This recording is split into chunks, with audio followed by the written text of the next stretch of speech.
إن الحمد لله نحمده ونستعينه ونستغفره ونعوذ بالله من شرور أنفسنا ومن سيئات أعمالنا من يهده الله فلا مضل له ومن يضلل فلا هادي له وأشهد أن لا إله إلا الله وحده لا شريك له وأشهد أن محمدا عبده ورسوله أما بعد فإن أصدق الحديث كتاب الله وخير الهدي هدي محمد صلى الله عليه وسلم وشر الأمور محدثاتها وكل محدثة بدعة وكل بدعة ضلالة وكل ضلالة في النار. Je suis très heureux de vous retrouver dans cette soirée du dimanche 29 Dhul Hijjah 1442 de l'Hégire, correspondant au 8 août 2021. Nous nous retrouvons dans cette soirée par la grâce d'Allah subhanahu wa ta'ala avec, dans cette allocution adressée à la communauté francophone et en particulier à nos frères de la ville de Montpellier. أسأل الله أن يوفقني فيها للصواب وأن يجعلها نافعة لي ولإخواني. Je demande à Allah subhanahu wa ta'ala de me permettre d'être dans la vérité et de faire que cette intervention me soit bénéfique et profitable à moi ainsi qu'à tous mes frères en Allah subhanahu wa ta'ala. Donc, cette allocution pour laquelle a été choisi un sujet extrêmement important, d'une très grande importance pour tout musulman, d'une manière générale, et pour tout salafi d'une manière très particulière, car tout musulman est censé appeler à la religion d'Allah subhanahu wa ta'ala, chacun selon sa capacité et chacun selon sa science. Et celui qui ne peut pas appeler avec la parole, il peut appeler avec les cours et les livres et les audios des hommes de science. Donc la porte de da'wa est quelque chose de très important dans notre religion, et pour comprendre son statut extrêmement élevé et son degré très méritoire, il suffit de savoir que c'est la fonction qui a été choisie pour les prophètes et les messagers d'Allah, qui sont l'élite de l'humanité,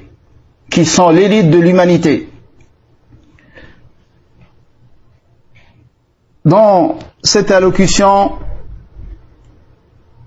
où je vais me limiter à ce que le grand savant, l'éminent savant, Cheikh Mohammed bin Salih al-Uthaymin, rahimahullah, a donné dans une conférence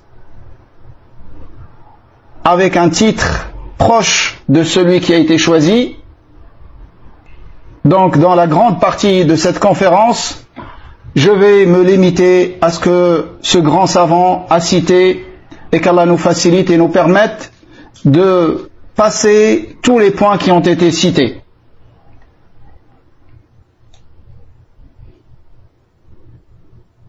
Donc la première qualité est la qualité la plus importante que doit avoir tout musulman, et en particulier celui qui appelle à la religion d'Allah subhanahu wa ta'ala, c'est at-taqwa. At-taqwa, la crainte et la piété. Allah subhanahu wa ta'ala dit وَتَزَوَّدُوا فَإِنَّ خَيْرَ الزَّادِ التَّقْوَى. Prenez des provisions, sachant que la meilleure provision est la piété ou la crainte d'Allah subhanahu wa ta'ala. Donc ça, c'est le premier point qui est important pour tout musulman, et en particulier pour celui qui appelle à la religion d'Allah subhanahu wa ta'ala. Allah nous a cité taqwa dans beaucoup de versets du Coran. Il nous l'a ordonné et il a fait les éloges des muttaqin, des pieux et des vertueux, et il nous a montré la récompense qu'il leur a réservée. Quelqu'un peut se dire, c'est quoi la taqwa? C'est quoi at-taqwa?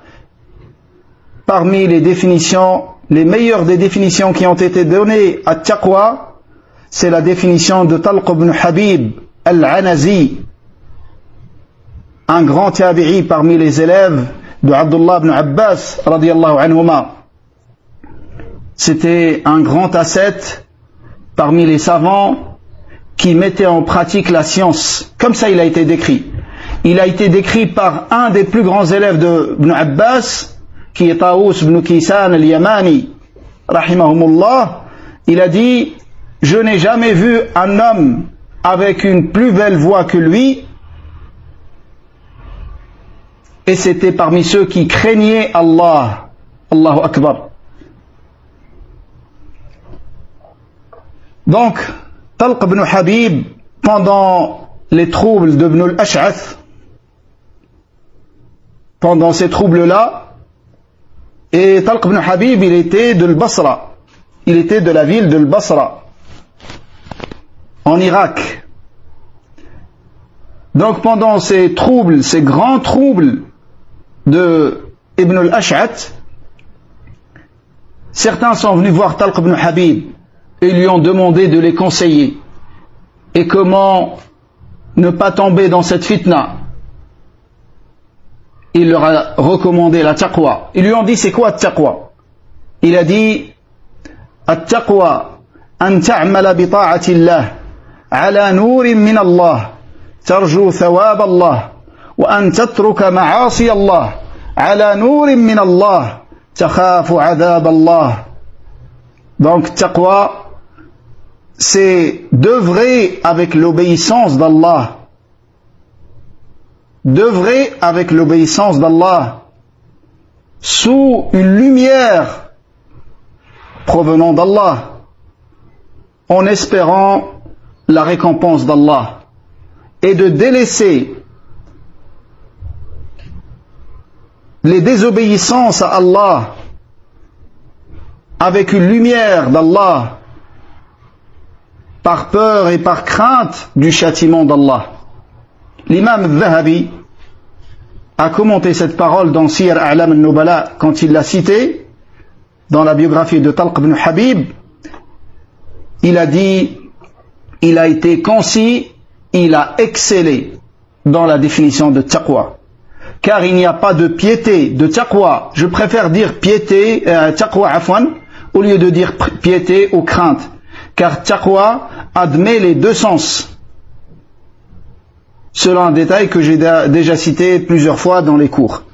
Donc, taqwa, sachez que c'est la crainte et la piété. Il a dit, l'imam al-Dhahabi, en commentant cette parole, il a été concis, il a excellé dans cette définition, car il n'y a pas de taqwa sans mise en pratique et sans œuvre, et il n'y a pas de pratique sans science et suivi, et tout ça n'est profitable qu'avec la sincérité. Allahu Akbar. Donc taqwa, c'est d'œuvrer. Il n'y a pas de taqwa pour quelqu'un qui n'œuvre pas, et les œuvres ne sont bénéfiques et profitables pour le serviteur que quand ils sont basés sur la science et le suivi du messager. Et tout ça n'est profitable qu'avec la sincérité. Donc Talq ibn Habib, dans cette définition, il a montré les conditions de l'acceptation, le suivi et la sincérité, et d'œuvrer en espérant la récompense d'Allah, et de délaisser les péchés par crainte de son châtiment. Il a regroupé dans cette phrase entre la science et la mise en pratique, et l'attente de la récompense, et la crainte du châtiment, et c'est ça la taqwa. Et c'est ça la taqwa.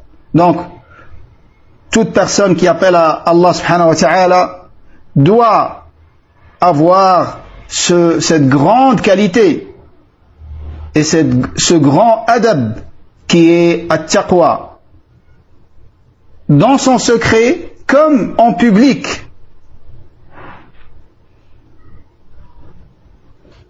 Ensuite, nous allons voir 6 points. 6 points qui sont 6 qualités dont tous on a besoin. Et en particulier celui qui appelle à la religion d'Allah subhanahu wa ta'ala. Premièrement, c'est que notre da'wa doit être basée sur la science et d'appeler les gens à la religion d'Allah subhanahu wa ta'ala avec science. Et cette science, bien évidemment, elle doit être basée sur le livre d'Allah et la sunna authentique de son noble prophète alayhi salatu wassalam. Et toute science qui n'est pas puisée dans le livre d'Allah et la sunna de son prophète alayhi salatu wassalam doit être vérifiée. Est-ce qu'elle est conforme au livre d'Allah ou est-ce qu'elle est non conforme? Si elle est conforme, on l'accepte. Et si elle n'est pas conforme, on la rejette. Quelle que soit la personne qui dit cette chose-là. Ça a été rapporté de Abdullah ibn Abbas radiyallahu anhuma. Il a dit Yushiku an tanzila alaykum hijaratun min as-sama' aqulu qala Rasulullah sallallahu alayhi wa sallam wa taquluna qala Abu Bakr wa Umar. Allahu akbar. Bientôt il vous tombera des pierres du ciel. Il tombera sur vous des pierres du ciel. Je vous dis, le messager d'Allah a dit, et vous me dites, Abu Bakr et Omar ont dit. Donc ça, c'est dans le cas où on prend les paroles de Abu Bakr et de Omar radiallahu anhuma, qu'Allah les agrée, les deux shuyukh de l'islam, les deux meilleurs hommes de cette communauté après le prophète alayhi salatu wassalam. Et leur statut est connu pour vous tous dans la religion de l'islam. Leur amour est une foi et leur haine est une hypocrisie. Et malgré cela, si jamais ils ont un avis qui n'est pas en accord avec la sunna du prophète alayhi salatu wassalam, leur avis ne doit pas être pris en compte. Et bien évidemment,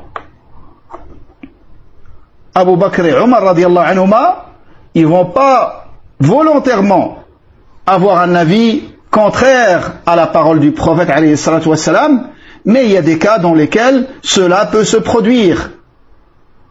Et on ne rentrera pas dans les détails. Comme cela peut arriver aux imams et aux grands savants de l'islam.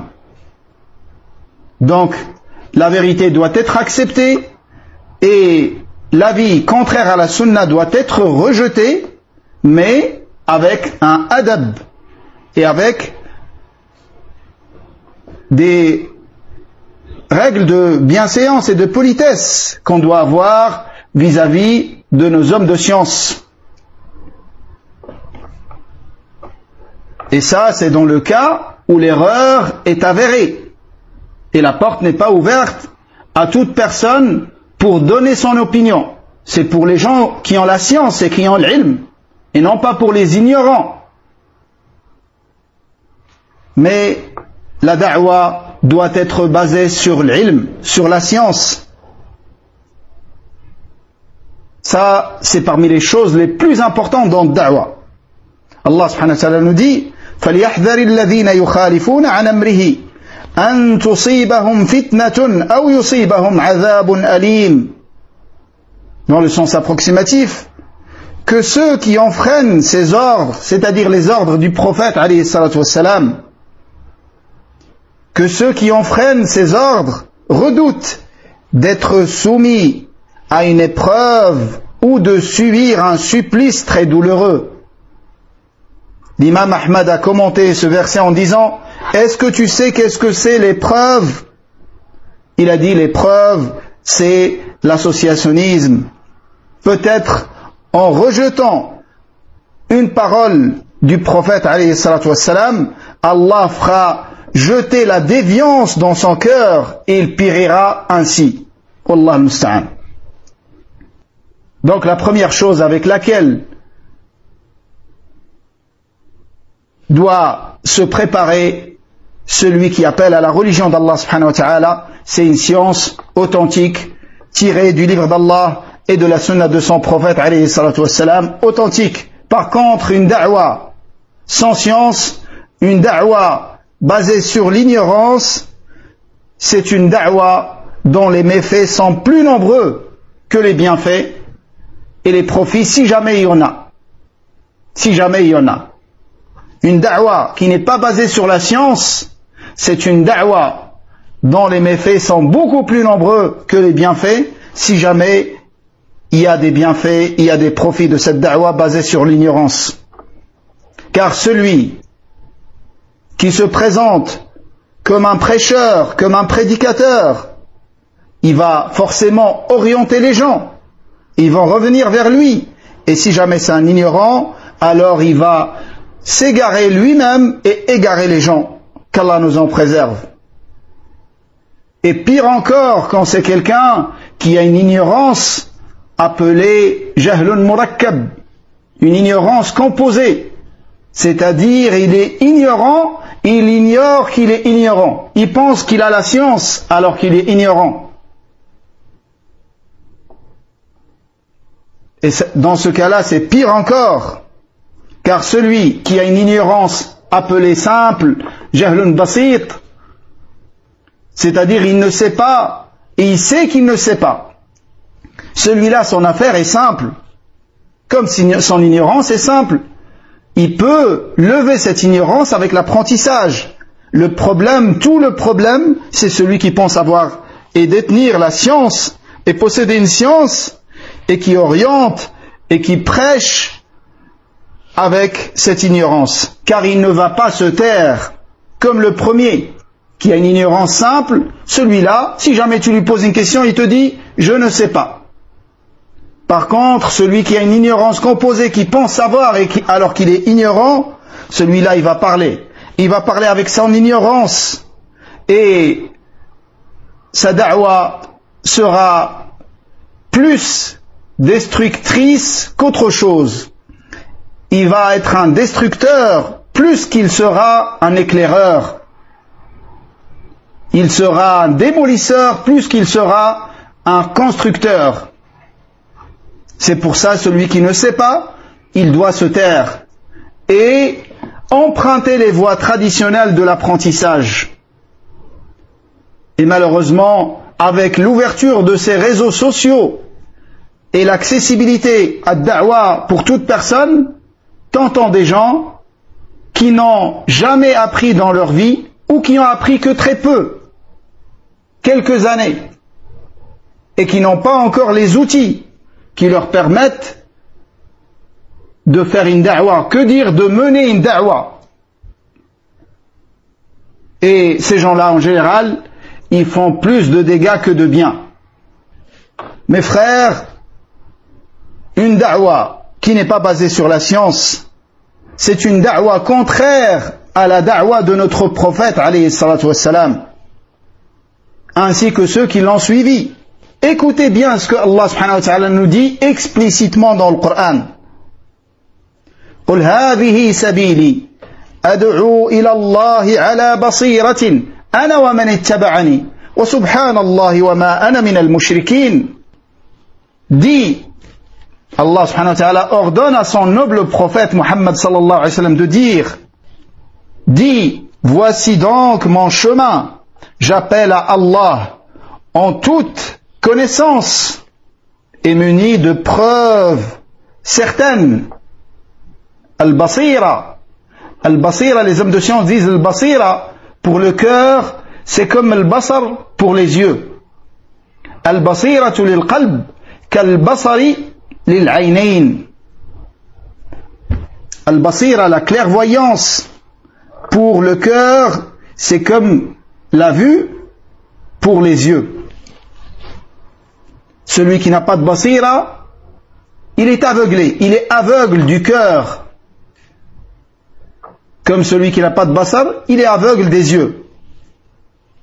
Donc Allah subhanahu wa ta'ala nous dit, قُلْ هَذِهِ سَبِيلِي. Dis, voici mon chemin. j'appelle à Allah et je n'appelle pas un parti ou un cheikh ou une tariqa ou un groupe. J'appelle à Allah subhanahu wa ta'ala, la sincérité. J'appelle à Allah en toute connaissance, avec science et clairvoyance, et non pas avec ignorance.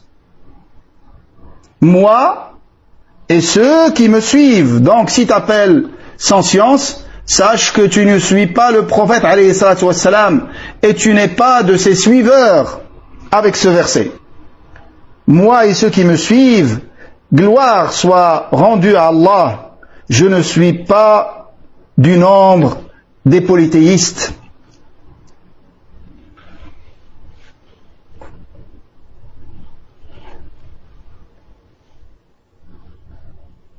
Donc lui, ainsi que ceux qui le suivent, ils appellent à cette religion avec science et clairvoyance. Et ceci est indispensable pour tout prêcheur et tout prédicateur et toute personne appelant à la religion d'Allah subhanahu wa ta'ala. Et médite un point. Médite ici ce que Allah subhanahu wa ta'ala dit. Écoutez bien, c'est très profitable, les khois. Ala basira, c'est-à-dire al-basira dans 3 points. Le premier, ala basiratin fima yad'u ilayh, avec science et clairvoyance dans la chose à laquelle t'appelles. C'est-à-dire, tu dois avoir la science du jugement religieux de la chose à laquelle t'appelles. Car tu peux appeler les gens à pratiquer une chose en pensant que c'est une obligation et les obliger à la suivre alors que c'est pas une obligation. Et ainsi tu auras imposé aux gens ce que Allah subhanahu wa ta'ala ne leur a pas imposé. C'est seulement recommandé. Également, tu peux appeler les gens à délaisser une chose en pensant qu'elle est interdite alors qu'elle ne l'est pas. Et ainsi tu auras interdit aux gens ce que Allah subhanahu wa ta'ala leur a autorisé. Donc ça c'est le premier point dans lequel on a besoin de l'basira. C'est dans le jugement de la chose à laquelle tu appelles. Le deuxième point dans lequel tu as besoin de l'basira, al-basiratu fi hal al-mad'u, de savoir la situation de la personne que tu appelles. C'est pour ça le prophète alayhi salam, quand il a envoyé Mu'adh ibn Jabal radiyallahu anhu, quand il l'a envoyé au Yémen, il lui a montré la situation des gens auxquels il va devoir faire face dans sa da'wa. Il lui a dit innaka ta'ti qawman ahla kitab ou qawman min ahli al-kitab. Tu vas avoir affaire à des gens parmi les gens du livre, afin qu'ils sachent à qui il a affaire et qu'ils se préparent pour leur da'wa, car ils ont certaines ambiguïtés, certaines shubuhat qu'ils doivent maîtriser afin d'être à la hauteur dans la propagation de la vérité. Et ne pense pas que parce que la personne est une égarée, qu'il sera facile de la dominer dans un débat. Détrompe-toi, Akhil Karim. فإنه كما قيل كل صاحب بدعة لقن حجته. Chaque personne pratiquant une innovation, soit sûr qu'on lui a enseigné et on lui a donné des ambiguïtés pour l'apaiser dans cette bid'a. Donc si tu viens et tu veux lui montrer la vérité, tu dois savoir sa situation et savoir comment répondre à ces ambiguïtés. Le Nabi alayhi salatu wassalam, il nous dit innakum takhtasimuna ilayhi wa la'alla ba'dakum an yakuna alhana bi hujjatihi min ba'd fa aqdi lahu bi nahwi ma asma'. Le Nabi alayhi salatu wassalam lui-même, il nous dit vous vous disputez devant moi et peut-être que l'un d'entre vous est plus fort dans la présentation de son argument et que je lui donne raison selon ce qu'il dit.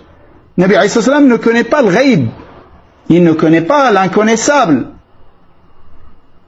Il juge selon ce qu'il voit devant lui. Et peut-être que celui qui en tort, il a une éloquence et il arrive à présenter la chose comme si c'était lui qui avait raison. Donc dans ce cas-là, le Nabi alayhi salam, il juge en sa faveur. Bien évidemment, ceci ne rend pas autorisé ce qui est interdit pour lui.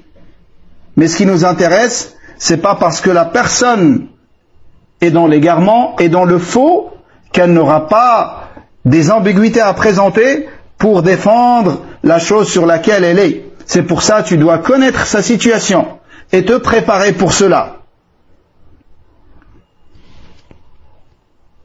Le troisième point dans lequel tu as besoin de le-basira, c'est dans la méthode de da'wa. Allah Azza wa Jalla nous dit Ud'u ila sabili rabbika bil hikmati wal maw'izati al hasanah wajadilhum billati hiya ahsan. Appelle vers le chemin de ton Seigneur par la sagesse et la bonne exhortation et argumente avec eux, discute avec eux, débatte avec eux de la meilleure des façons, de la façon la plus sereine. Donc Allah subhanahu wa ta'ala nous a montré dans ce verset, nous a montré les étapes dans da'wa et les méthodes qui doivent être suivies.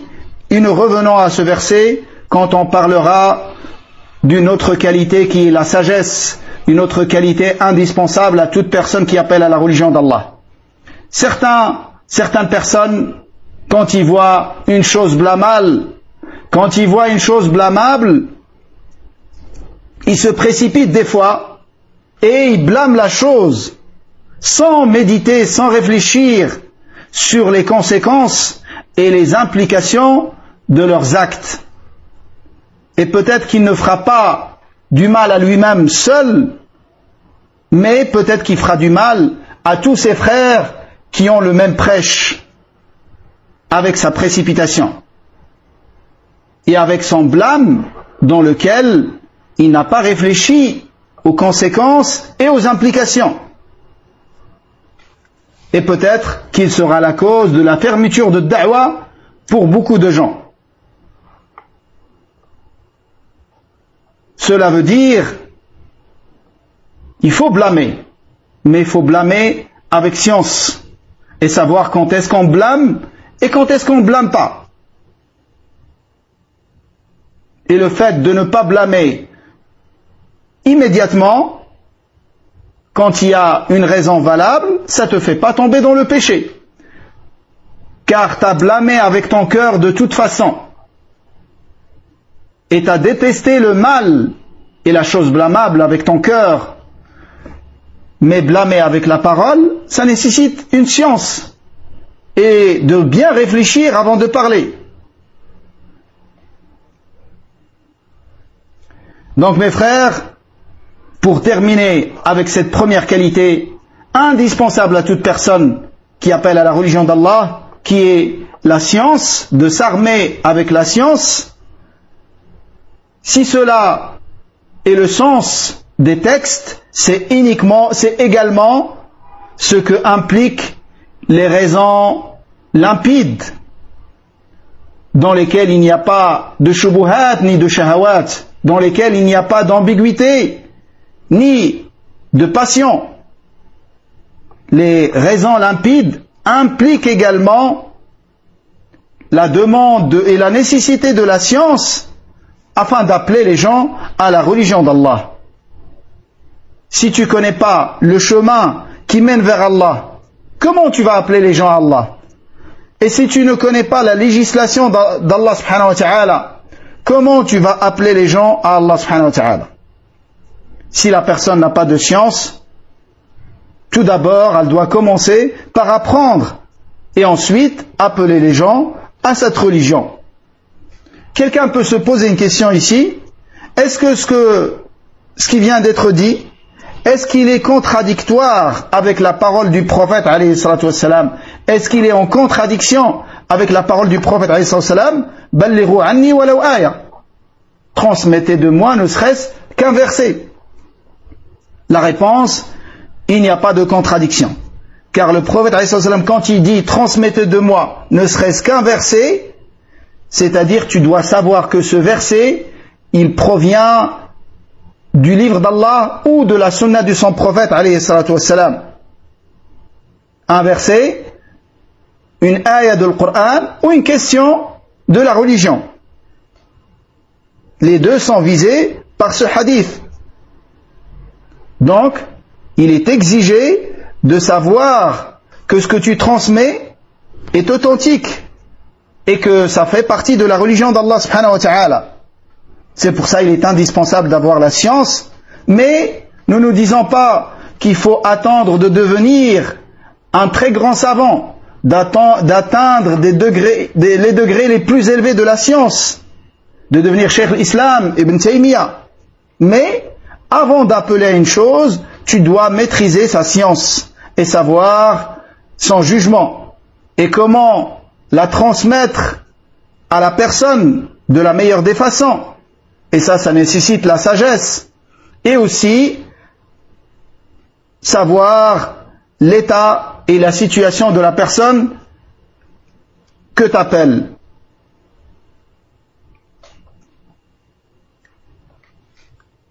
La deuxième provision dont on a tous besoin dans cette da'wa bénie, la da'wa au livre d'Allah et la sunna de son prophète alayhi salatu wassalam, avec la compréhension de nos pieux prédécesseurs, c'est la patience et l'endurance. On doit faire preuve de patience dans notre da'wa. Patience jusqu'à transmettre la religion d'Allah subhanahu wa ta'ala. Patience face au mal qui te touche dans ta da'wa. Patience face au mal qui te touche dans ta personne et peut-être même dans ta famille. Et qu'Allah nous en préserve tous. Donc, tu dois être patient et endurant. Cela veut dire, tu dois rester assidu et ferme dans ta da'wa. Et jamais l'arrêter. Et jamais te lasser. Mais tu dois avoir une assiduité, une continuité dans ta da'wa. Selon ce qui est possible. Et dans les domaines qui sont les plus profitables aux gens. Et dont les gens ont le plus besoin. Regarde le milieu dans lequel tu es et de quoi les gens ont besoin le plus et commence par cela. Et sans aucun doute, la science de laquelle on a tous besoin et les gens de la terre ont le plus besoin, c'est la science de Tawhid. Et c'est par cette science qu'on doit commencer, comme le Nabi alayhi salatu wassalam a enseigné à Mu'adh ibn Jabal radiyallahu anhu.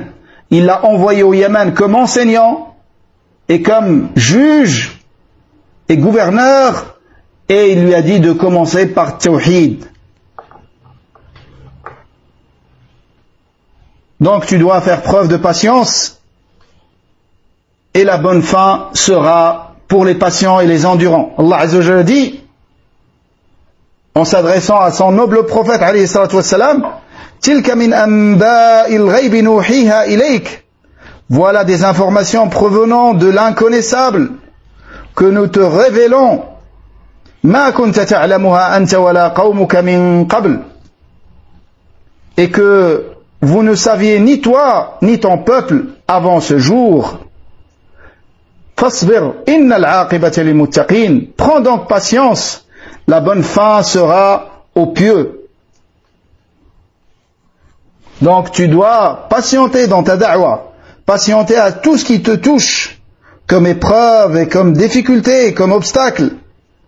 Car toute personne qui porte l'étendard de da'wa et qui appelle les gens à la vérité, forcément, elle subira de ce que son modèle et son exemple a subi dans la da'wa. Comme Allah Azza wa Jalla dit, وَكَذَلِكَ جَعَلْنَا لِكُلِّ نَبِيٍّ عَدُوًّا مِنَ الْمُجْرِمِينَ وَكَفَى بِرَبِّكَ هَادِيًا وَنَصِيرًا. Ainsi nous avons désigné à chaque prophète un ennemi parmi les criminels. Que ton Seigneur suffise comme guide et comme soutien. Chaque prêche, chaque da'wa de la vérité aura des opposants, aura des personnes qui seront hostiles, des adversaires, des gens qui vont faire douter les gens de cette da'wa. Face à tout cela, le prédicateur doit être patient et endurant, comme bien même on critique ta da'wa.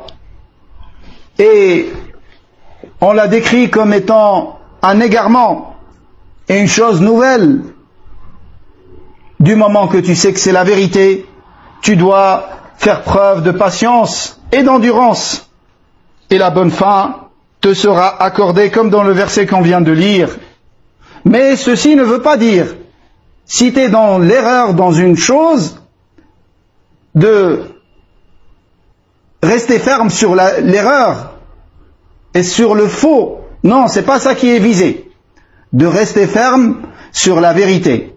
Mais quand la vérité t'apparaît d'une manière claire, tu dois la suivre.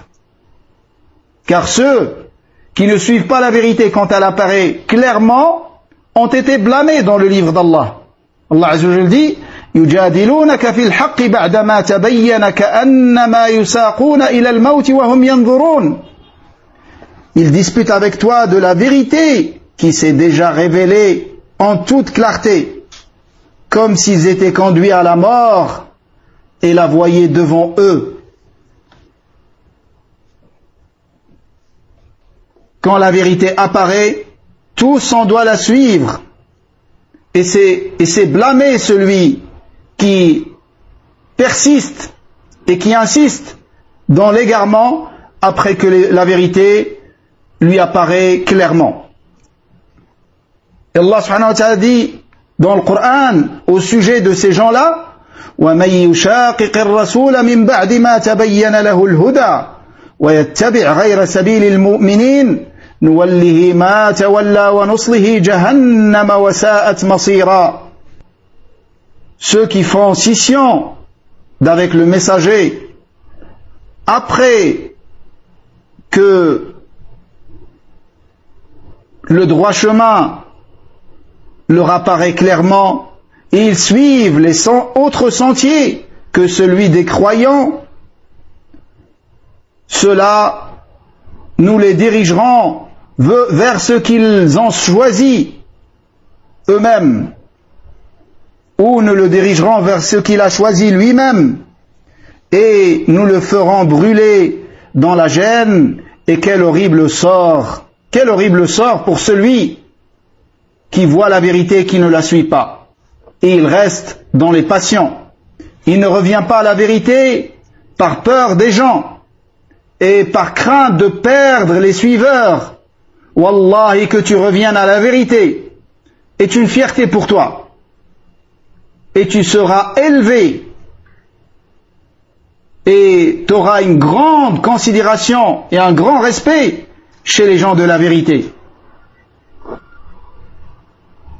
Personne n'est à l'abri de l'erreur, personne n'est à l'abri. Mais quand la vérité apparaît, tous on doit la suivre. Donc cette deuxième qualité, c'est la patience, as-sabr. Et sabr est brûlant. Il est brûlant. Tu dois patienter. Et patienter encore. Si on te fait du mal avec la parole, avec les actes même, tu dois patienter. Comme Allah subhanahu wa ta'ala a dit à son noble prophète alayhi salatu wassalam, كَذَلِكَ مَا أَتَى الَّذِينَ مِنْ قَبْلِهِمْ مِنْ رَسُولٍ إِلَّا قَالُوا سَاحِرٌ أَوْ مَجْنُونٌ.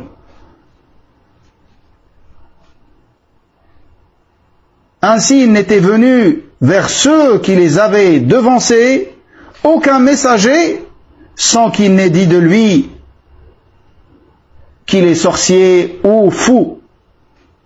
Donc est-ce qu'il y a un mal? Regarde comment ils ont dit par rapport aux prophètes et messagers. Ils les ont accusés de folie. ils les ont accusés d'être des magiciens et des sorciers et des charlatans. Et ça ne les a pas empêchés de continuer dans leur da'wa. Le mal qui a été fait au messager d'Allah, Nuh alayhi salam, ils se sont moqués de lui, ils l'ont pris en raillerie, et même ils l'ont menacé par la mort, ils l'ont menacé de le lapider. Et pour montrer qu'ils en sont capables, ils l'ont menacé de le lapider comme ceux qu'ils ont déjà lapidés. Et que ça ne sera pas le premier. Mais tout ça ne l'a pas empêché de continuer dans sa da'wa. Regarde Ibrahim alayhi salam. Il a été rejeté par les siens. Et ils ont même dit de l'amener devant les gens pour que tout le monde le voie, pour l'humilier. Et pour que les gens soient témoins du châtiment qu'il allait lui faire subir. Ils l'ont menacé de le jeter vivant dans le feu. Et avec toutes ces menaces, ça ne l'a pas stoppé dans sa da'wa. Il a continué. Et comme tous les autres prophètes, la bonne fin est pour les pieux, et pour les vertueux, et pour ceux qui se conforment à la religion d'Allah subhanahu wa ta'ala. Allah subhanahu wa ta'ala a ordonné à ce feu, ils l'ont jeté avec un catapulte, tellement le feu était brûlant, était immense, qu'ils ne pouvaient pas l'approcher. Ils l'ont jeté seulement avec un catapulte à distance.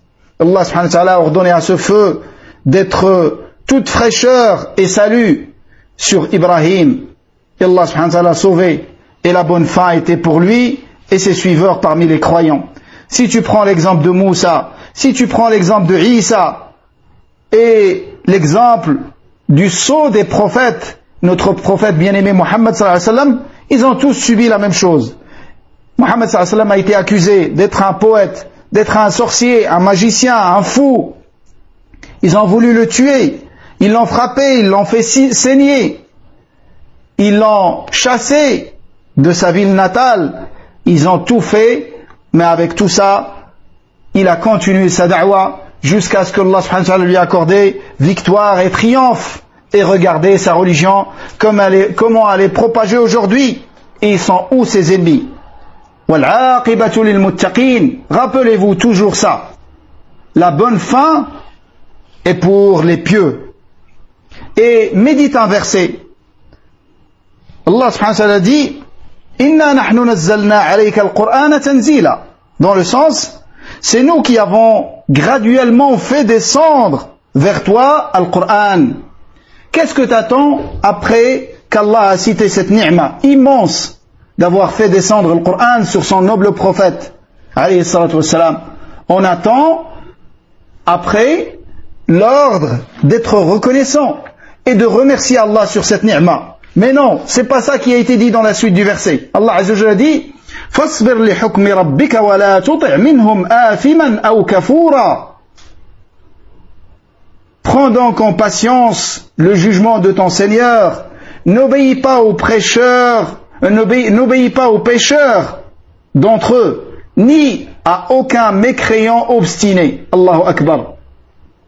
Cela pour nous indiquer que toute personne qui propage la vérité, qui propage le Coran et qui appelle à la vérité, forcément, elle aura besoin de beaucoup de patience et d'endurance. Et la bonne fin est toujours pour les vertueux et pour les pieux. Ça peut être dans leur vivant, ils voient les résultats de leur da'wa. Et ça peut être après leur mort. Peu importe pour da'iya. Peu importe pour lui. Qu'il voit les résultats de sa da'wa ou qu'il ne les voit pas. Ce qui compte pour lui, c'est de se conformer aux ordres d'Allah subhanahu wa ta'ala et d'appeler à sa religion et de patienter dans cette voie. Innahu man yattaqi wa yasbir fa inna Allah la yudhi'u ajra al-muhsinin. Ceux qui ont la piété et sont patients doivent savoir qu'Allah ne laisse pas se perdre la récompense des bienfaiteurs. إن الأرض لله يورثها من يشاء من عباده والعاقبة للمتقين. La terre appartient à Allah, il en fait hériter qui il veut de ses serviteurs, et la bonne fin est pour les vertueux, et la bonne fin est pour les pieux. Allahu Akbar. La troisième chose dont on a besoin quand on appelle à la religion d'Allah subhanahu wa ta'ala, c'est al-hikmah. On doit appeler avec sagesse. Al-hikmah, mes frères, en arabe, elle est prise de l'hakama. Al-hakama, c'est ce bout de fer qu'on place dans la bête, dans la bouche de la bête, et sur les deux extrémités on met une bride, une muselière, et cette partie en fer qui va rentrer dans la bouche de la bête pour la contrôler. Ça s'appelle al-hakama. C'est cette partie en fer qui s'appelle al-hakama, qui permet de contrôler la bête par le biais de la bride ou la muselière. Donc al-hikma, elle est prise de ça. Al-hikma est une chose extrêmement difficile et amère pour celui qui n'a pas de sagesse. Faire preuve de sagesse est quelque chose d'extrêmement lourd, d'extrêmement amer, d'extrêmement difficile pour celui qui n'a pas de sagesse. La da'wa doit se faire forcément avec une sagesse, et ensuite avec une maw'idha hasana, et ensuite avec le jidal billati hiya ahsan bighayr adh-dhalim, et ensuite avec le jidal bima laysa ahsan lidh-dhalim. Et tout ça, ces 4 degrés que j'ai cités précédemment, ces 4 degrés ont été cités dans la parole d'Allah subhanahu wa ta'ala. Ud'u ila sabili rabbika bil hikmati wal maw'izati al hasanah wajadilhum billati hiya ahsan inna rabbaka huwa a'lamu biman dalla an sabilihi wa huwa a'lamu bil muhtadin. Dans le sens approximatif, par la sagesse, ça c'est le premier degré, et la bonne exhortation, ça c'est le deuxième degré. Argumente avec eux de la meilleure des façons, ça c'est le troisième degré. Car ton Seigneur est le meilleur à savoir qui dévie de sa voie, et le meilleur à savoir qui sont les bien guidés. Donc dans ce verset, 3 degrés ont été cités. Le 4e a été cité dans la parole d'Allah: وَلَا تُجَادِلُوا أَهْلَ الْكِتَابِ إِلَّا بِالَّتِي هِيَ أَحْسَنُ إِلَّا الَّذِينَ ظَلَمُوا مِنْهُمْ. Ne disputez avec les gens du livre que de la plus belle des manières, sauf s'il s'agit cependant de ceux parmi eux qui ont commis des injustices. Les injustes parmi eux, c'est le 4e degré, c'est de disputer avec eux, mais pas de la meilleure des façons, d'une façon appropriée à leur injustice.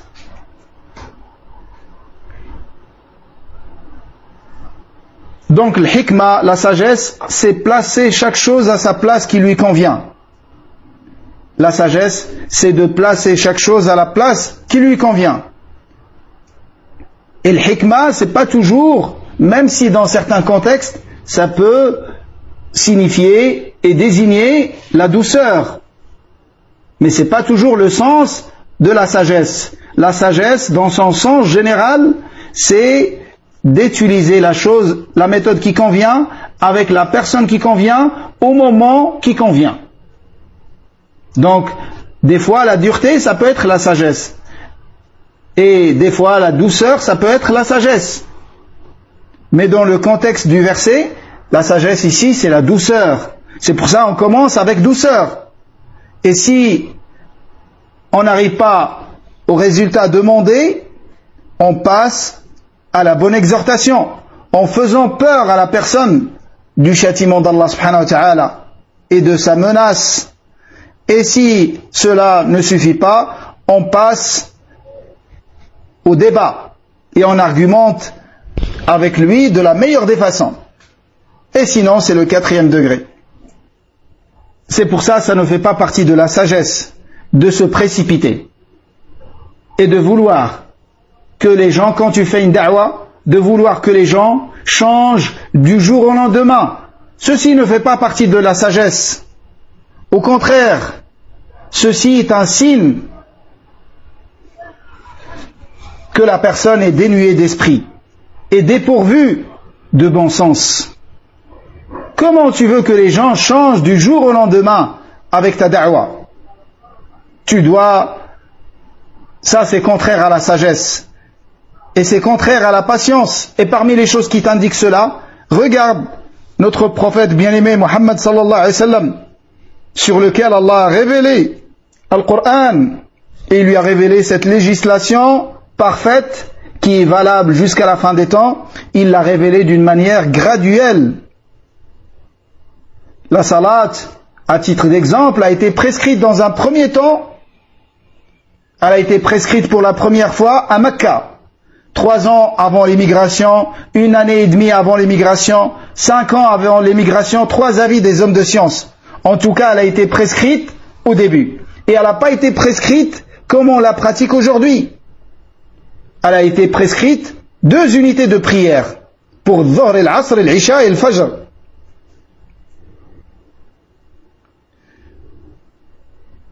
Et le Maghreb était 3 rak'at dès le début. Et ensuite, après l'émigration, c'est-à-dire après 13 ans à Mecca, où le Nabi alayhi sallam il fait sa da'wa, ça a été abrogé.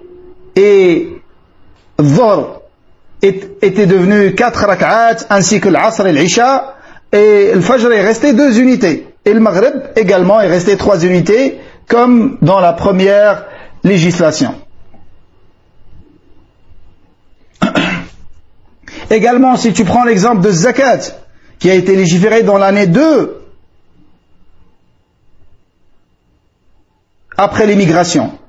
L'année 2 après l'immigration. Certains savants disent qu'elle a été légiférée à Mecca, mais sans les détails. Juste l'obligation de Zakat. Mais les détails qui concernent les parts à donner, les biens desquels on sort Zakat, à qui on la donne, les pourcentages et ainsi de suite, tout ça a été légiféré à Al-Madina, unanimement entre les savants. Et le Nabi alayhi salam n'a envoyé les percepteurs de Zakat que l'année 9 de l'immigration. Zakat a été légiféré à Mecca ou l'année 2 de l'immigration. L'année 2 après l'immigration. Mais il a envoyé les percepteurs de Zakat que l'année 9. Tout ça nous indique cette sagesse qui est d'aller graduellement et de patienter avec les gens et de leur enseigner et de ne pas attendre d'eux qu'ils mettent en pratique du jour au lendemain. Et tu peux dire du même pour le jeûne et pour les autres législations. Donc, d'aller graduellement et petit à petit avec les gens dans ta da'wa, ceci est demandé. Et il ne faut pas se comporter avec les gens tous de la même manière. Il faut faire la distinction entre l'ignorant qui accepte la da'wa et al-mu'anid, l'entêté, celui qui s'obstine ou celui qui est ennemi et hostile à la da'wa. Il ne faut pas traiter tout le monde de la même façon. Et ça, c'est al-hikmah. Dans la sunna, il y a énormément d'exemples qui montrent cette sagesse. Chez le messager d'Allah alayhi salatu wassalam. On va voir quelques exemples. Le premier, c'est ce bédouin qui est entré dans la mosquée du prophète alayhi salatu wassalam, et il s'est mis sur un côté, il a commencé à uriner. Vous connaissez l'histoire. Et comment le Nabi alayhi sallam s'est comporté avec lui. Au point où il a dit Allahumma arhamni wa Muhammadan wa la tarham ma'ana ahada. Wa Allah, fais-moi miséricorde à moi qu'ainsi qu'à Muhammad, et ne fais miséricorde à personne d'autre en dehors de nous deux. Allahu Akbar. Yani, les Sahaba radiyallahu anhum, quand ils ont vu un homme, il urine dans la mosquée. Yani, c'est difficile. Là, que le Nabi alayhi salam, il a pris en considération l'état de cet homme. Et de toute façon, aller le réprimander pendant qu'il fait ses besoins, ça ne va ramener aucun bien. Il va propager l'urine et l'impureté dans d'autres endroits dans la mosquée. Ce qui est fait est fait. Et après, le Nabi alayhi salam, il l'a pris avec douceur et il lui a enseigné à quoi servent ces mosquées et pour quelles raisons elles étaient construites. Au point où il a dit cette parole: Allahumma arhamni wa Muhammadan wa la tarham ma'ana ahada. Le deuxième exemple, c'est l'exemple de Muawiyah ibn al-Hakam radiyallahu anhu. Muawiyah ibn al-Hakam radiyallahu anhu, ce compagnon, un jour il priait et un homme dans le rang a éternué. L'homme a dit alhamdulillah. Vous savez que celui qui est dans le salat, il peut dire alhamdulillah. Mais par contre, l'autre personne ne peut pas parler avec lui et lui dire yarhamukallah. Au début de salat, quand salat a été légiféré au début de l'islam, les compagnons parlaient pendant salat. Mais ceci a été abrogé. Muawiyah ibn al-Hakam n'avait pas connaissance de cela. C'est pour ça il lui a dit yarhamukallah. Et les compagnons ont commencé à le regarder d'un regard sévère, radiyallahu anhum tous, qu'Allah les agrée tous, au point où il s'est dit j'ai fait quelque chose de grave. Et quand il a fini la salat, le prophète alayhi salam l'a interpellé et il lui a enseigné que dans cette salat, il n'est pas légiféré de parler. C'est uniquement la récitation du Coran, et takbir, et tasbih, et takbir. Uniquement les choses qui sont légiférées à dire. Et écoutez ce qu'il a dit, Muawiyah radiyallahu anhu, après l'enseignement du prophète alayhi salatu wassalam. Il a dit فَوَاللَّهِ مَا رَأَيْتُ مُعَلِّمًا أَحْسَنَ تَعْلِيمًا مِنْهُ. Il a dit par Allah, je n'ai jamais vu un enseignant d'un meilleur enseignement que lui. Par Allah, il ne m'a pas blâmé, ni réprimandé, mais il m'a dit, il n'est pas légiféré dans cette salat de parler avec les paroles des gens. C'est uniquement la récitation du Coran, tasbih et takbir. Regardez comment l'acceptation des gens quand la da'wa est faite de cette manière. Parmi les exemples, et on ne va pas les citer, l'exemple de l'homme qui a eu des rapports avec son épouse pendant une journée de jeûne, pendant le mois de Ramadan, et comment le Nabi alayhi salam s'est comporté avec lui. Et aussi ce jeune homme qui est venu voir le Nabi alayhi salam et qui lui a demandé la permission de faire zina. Imagine, quelqu'un il vient et te dit autorise-moi la fornication. Je ne peux pas patienter. J'ai beaucoup d'envie. Autorise-moi la fornication. Regardez comment le Nabi alayhi salam lui a fait da'wa. Et comment les méthodes qui ont été utilisées avec lui et que tu peux toi-même utiliser aujourd'hui avec les jeunes qui sont touchés par ce fléau, qu'Allah nous en préserve tous. Est-ce que tu l'acceptes pour ta sœur, tu l'acceptes pour ta mère, tu ne l'acceptes pas pour les gens de ta famille? Comme ça, les gens également, ils ne l'acceptent pas. Ils n'aiment pas que tu forniques avec leur sœur et leur mère. Et subhanallah, il lui a fait dua, et ce jeune homme est sorti de chez le prophète alayhi salam en détestant la fornication. Allahu Akbar. Toi aussi tu peux faire ça, tu lui fais dua, tu rentres chez toi, tu pries 2 rak'at pour Allah subhanahu wa ta'ala et t'invoques en faveur de ton frère. Pas une prière spécifique, mais tu pries. Et t'invoques Allah dans ta salat, ou en dehors de ta salat, envers tes frères. Un autre exemple, différent de cela, c'est l'exemple de cet homme qui avait une bague en or dans sa main. Ce compagnon radiyallahu anhu qui avait une bague en or dans sa main. Le Nabi alayhi salatu wassalam est venu, il a pris la bague de sa main, il l'a jetée par terre. Regardez, le style est différent, mais il est toujours dans le cadre de la hikmah, il est toujours dans le cadre de la sagesse, car c'est le comportement adéquat avec la personne adéquate. Donc le Nabi alayhi salam a pris la bague de la main de ce compagnon, il l'a jetée par terre.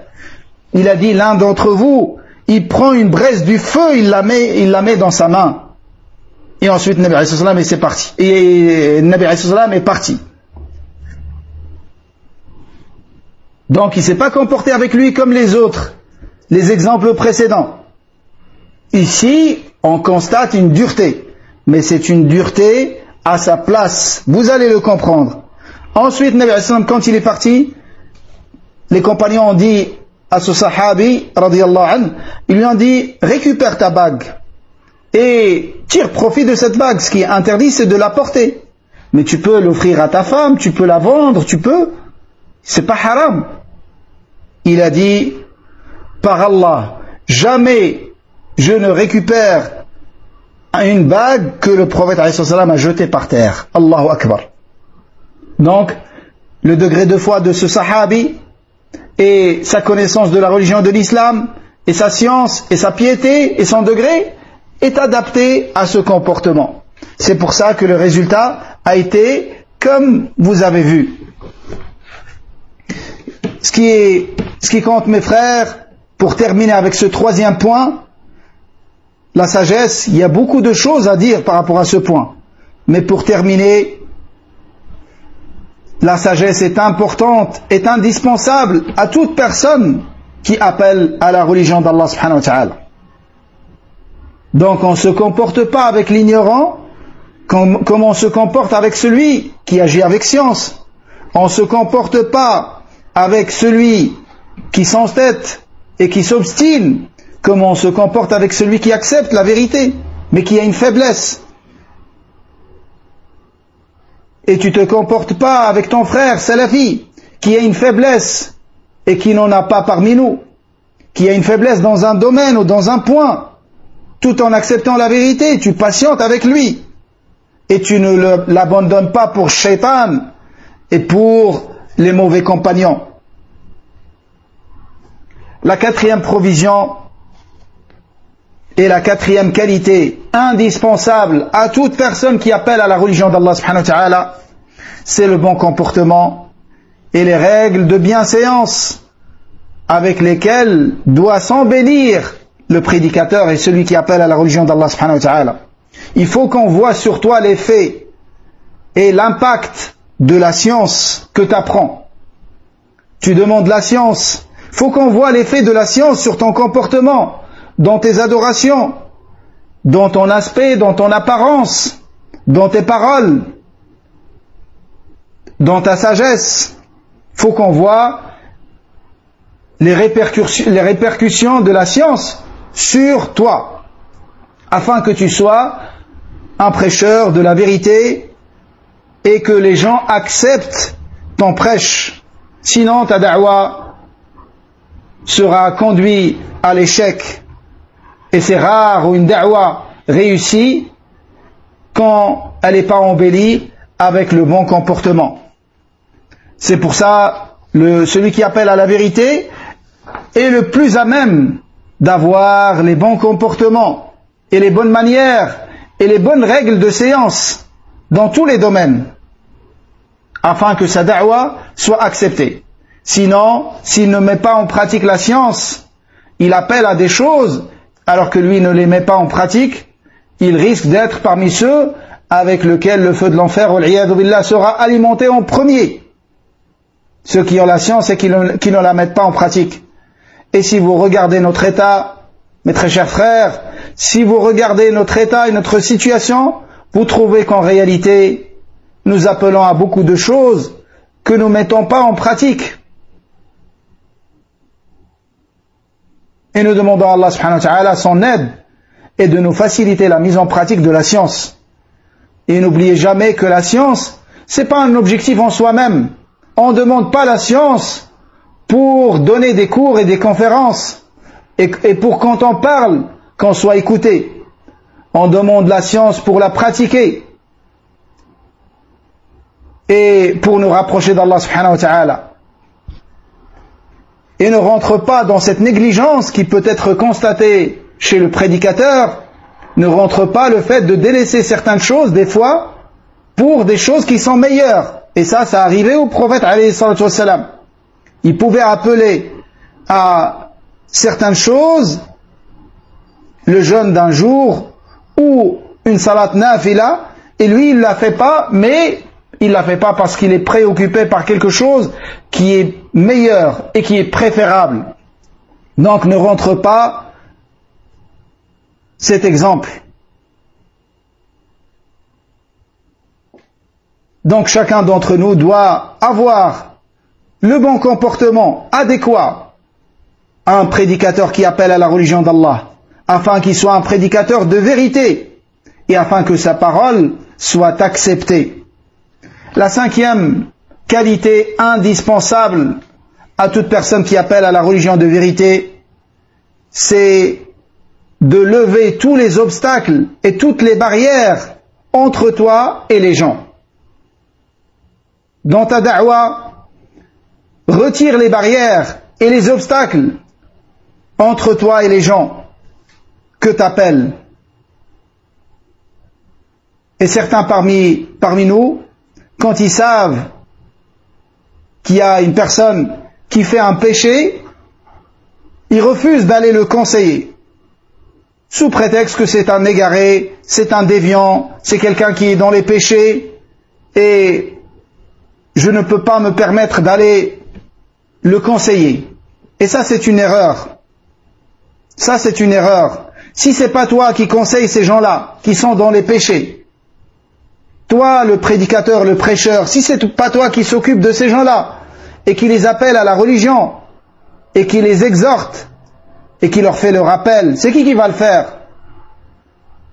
Les gens qui sont dans les péchés comme eux, ou les ignorants? C'est pour ça rentre dans la patience que doit avoir celui qui appelle à la religion d'Allah. Et d'aller dans ces endroits-là et vers ces gens-là, et de les appeler à la vérité. Comme bien même c'est des gens qui sont dans les péchés. Mais de refuser, cela n'est pas conforme à la da'wa du prophète, alayhi salatu wassalam. Et avec l'exemple, ce point sera plus clair. Comme vous savez tous, notre prophète, alayhi salatu wassalam, allait dans les marchés et allait dans les réunions des associateurs et des polythéistes. Il allait pour les appeler à la religion de vérité. Il allait dans les jours de Mina, quand ils venaient pour faire leur pèlerinage. Il les appelait à la religion d'Allah subhanahu wa ta'ala. Et quand il l'a empêché, il a demandé qui peut lui permettre de transmettre la religion d'Allah subhanahu wa ta'ala. C'est pour ça, on doit aller vers les gens et on doit lever les obstacles qui les empêchent d'arriver vers nous. La sixième qualité, la dernière, c'est que celui qui appelle à la religion d'Allah subhanahu wa ta'ala doit faire preuve de souplesse et de flexibilité avec celui qui n'est pas du même avis que lui. Notamment celui dont il connaît qu'il a une bonne intention et qu'il cherche la vérité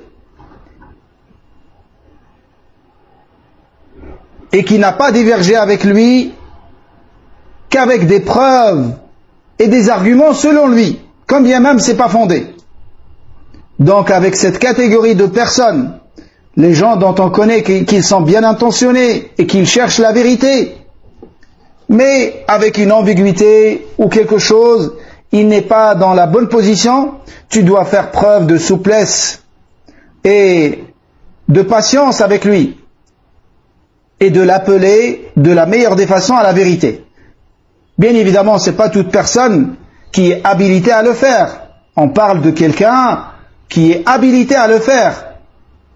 Mais sinon, la personne qui n'a pas atteint ce degré-là, elle ne s'expose pas au danger en allant discuter avec ceux qui sont sur d'autres positions. Elle se préserve. Et le fait de se préserver, rien ne l'égale. Mais celui qui a les compétences, qui a réuni les outils, le prédicateur à la religion d'Allah subhanahu wa ta'ala, il appelle les gens. Et il les appelle à la vérité. Et il n'y a pas de contradiction entre al-hajr et al-da'wa. Nous avons deux choses dans notre religion. Nous avons al-hajr, c'est une adoration. Et nous avons une autre adoration, c'est da'wa. Da'wa, elle est ouverte et valable pour toute personne, quelle que soit sa tendance et quel que soit son égarement, et quel que soit son éloignement de la vérité. Et le hajr, c'est une autre adoration qui doit être appliquée à ceux qui méritent cela, afin de préserver la religion d'Allah subhanahu wa ta'ala et de blâmer le mal et de le réprimander et de se préserver soi-même et de préserver la communauté de son égarement et d'autres sagesses pour lesquelles cette adoration immense a été légiférée dans l'islam. Mais la question est de la pratiquer avec science et non pas conformément aux passions, de la pratiquer avec science. Et si jamais on a un différend ou une divergence sur un point, tout croyant est tenu de revenir au livre d'Allah et la sunna de son prophète alayhi salatu wassalam. Allah subhanahu wa ta'ala dit وَمَا اخْتَلَفْتُمْ فِيهِ مِنْ شَيْءٍ فَحُكْمُهُ إِلَى اللَّهِ ذَلِكُمُ اللَّهُ رَبِّي عَلَيْهِ تَوَكَّلْتُ وَإِلَيْهِ أُنِيبُ. Quels que soient vos différends, c'est à Allah. C'est Allah qui en détient le jugement. Quels que soient vos différends, c'est Allah qui en détient le jugement. C'est vers Allah qu'on doit revenir tous, vers son livre, et revenir vers son messager, pendant son vivant vers sa personne, et après sa mort vers sa tradition authentique. Dans un autre verset, Allah subhanahu wa ta'ala, il nous montre, il nous enseigne les règles de politesse et de bienséance quand il y a une divergence entre les croyants sur un sujet. Il nous dit, Ya ayyuhalladhina amanu. Le discours, il s'adresse à ceux qui ont cru. Donc on est tous concernés. Ya ayyuhalladhina amanu, ati'u Allah wa ati'u ar-rasul wa ulil amri minkum. Obéissez à Allah et obéissez aux messagers et à ceux qui détiennent l'autorité parmi vous.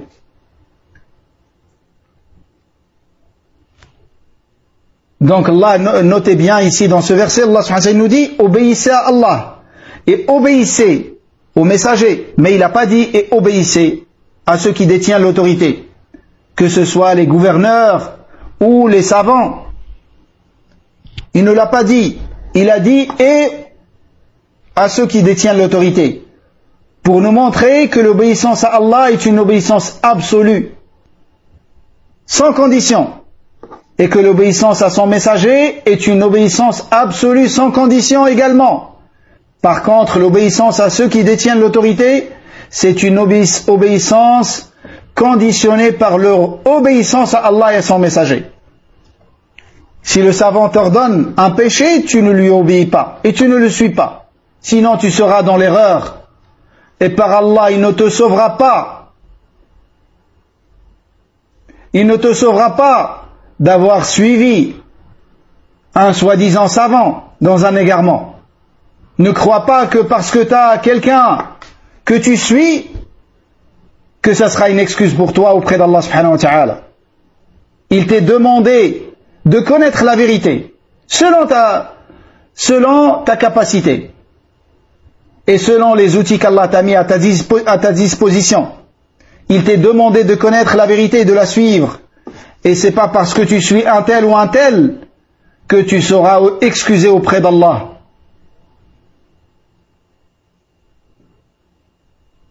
Et tu peux suivre quelqu'un dans un égarement, lui il est excusé parce qu'il a voulu la vérité, mais il s'est trompé. Et toi tu ne seras pas excusé si tu n'as pas cherché la vérité comme Allah te l'a enseigné.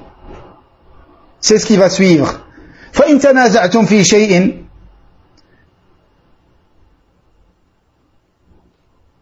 Et si vous tombez en désaccord au sujet d'une chose, فَرُدُّوهُ إِلَى اللَّهِ. Si vous avez un désaccord sur un quelconque sujet de la religion, quelle est la solution?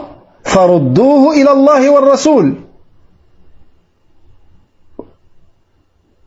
Ramenez-le à Allah. Allah, le ramener à Allah subhanahu wa ta'ala, c'est vers son livre. Et au messager, après sa mort, pendant son vivant, à sa personne, et après sa mort, à sa sunna authentique. In kuntum tu'minuna billahi wal yawmil akhir.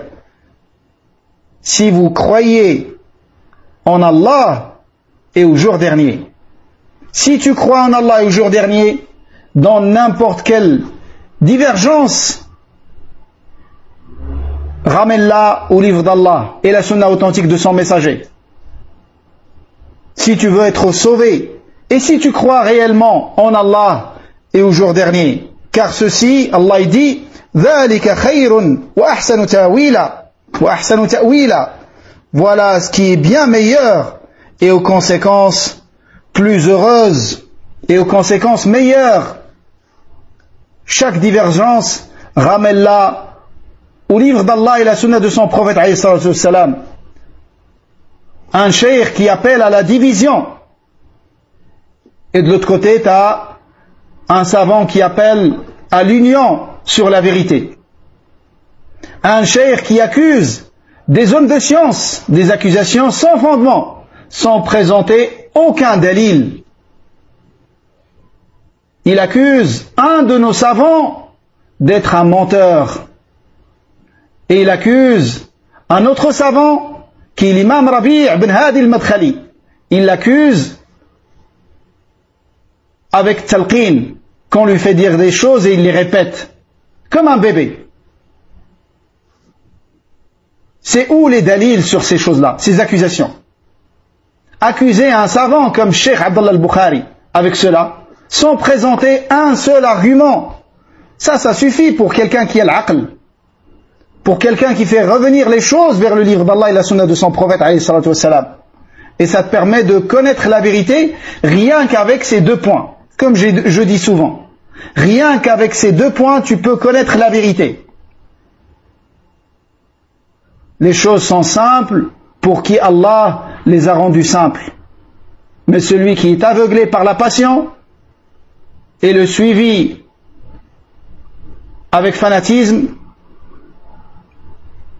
il ne voit même pas le soleil en plein milieu du ciel. Nous demandons à Allah subhanahu wa ta'ala de nous faire profiter de ces paroles et de nous faciliter la mise en pratique de ces qualités extrêmement importantes pour toute personne qui appelle à la religion d'Allah, et de nous accorder la science bénéfique et profitable, et de nous faciliter les œuvres pieuses et acceptables, et de nous maintenir sur cette religion, sur l'unicité pure et purifiée de toute forme d'associationnisme, et sur la sunna authentique du prophète alayhi salatu wassalam, de notre prophète sallallahu alayhi wa sallam. Qu'Allah nous maintienne sur cette religion jusqu'à le rencontrer. Wallahu a'lam. Wa sallallahu wa sallam ala nabiyyina Muhammad. Subhanaka Allahumma wa bihamdik. Ashhadu an la ilaha illa ant. Astaghfiruka wa atubu ilayk. Barakallahu fikum wa jazakumullahu khaira. Et je remercie à la fin de cette allocution, je remercie mes frères de la ville de Montpellier. Et je demande à Allah subhanahu wa ta'ala de les raffermir et de mettre la baraka dans leurs efforts qui m'ont permis cette intervention. Wassalamu alaykum wa rahmatullahi wa barakatuh.